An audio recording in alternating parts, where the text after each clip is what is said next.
Vrátiš sa do neba až vtedy, až keď sa položíš a na zemi urobíš dobrý skutok.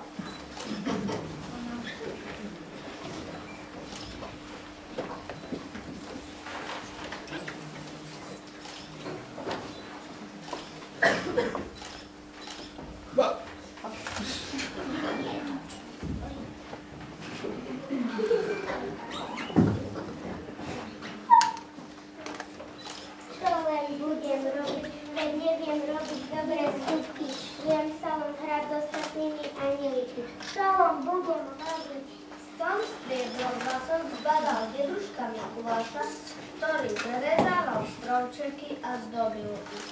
Cítil sa, tak sa rozbehol za deduškom Mikulášom.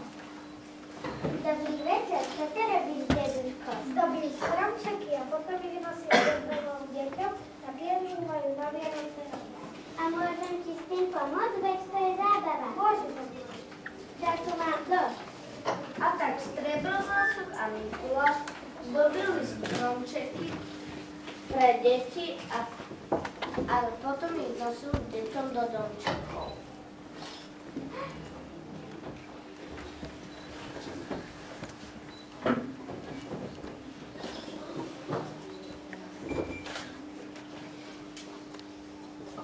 Tam sa deti tešili a tancovali.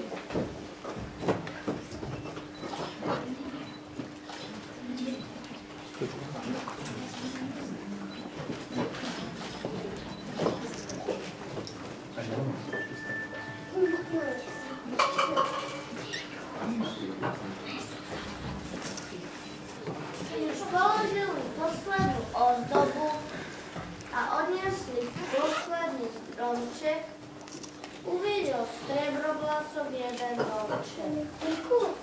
Mikuláš, ale v tom domčeku nie je žiadne svetlo, ani žiadny stromček. Ja viem, ale už nemám ozdoby na stromček. Bývajú tam 3 dobré deti, ktoré tento rok budú veľmi spokojné. A nebudú. Ja im ten stromček ozdobím. Zo svojich šiat hviezdičkami, z vlasmi,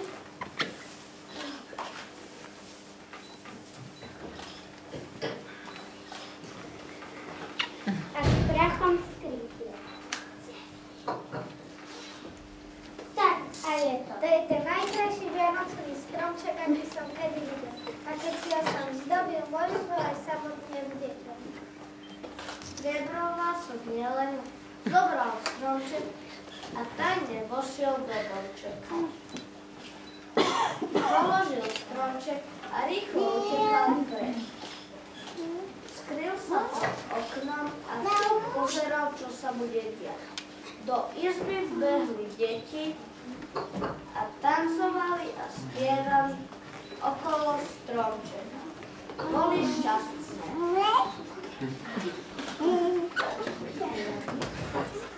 A Striebrohlások toho nebeská rada prijala späť do neba.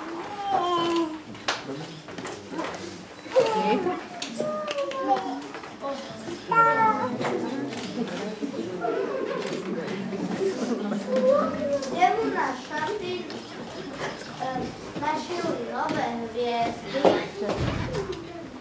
poprášili perie, vlasy, tie mu časom same dorastú.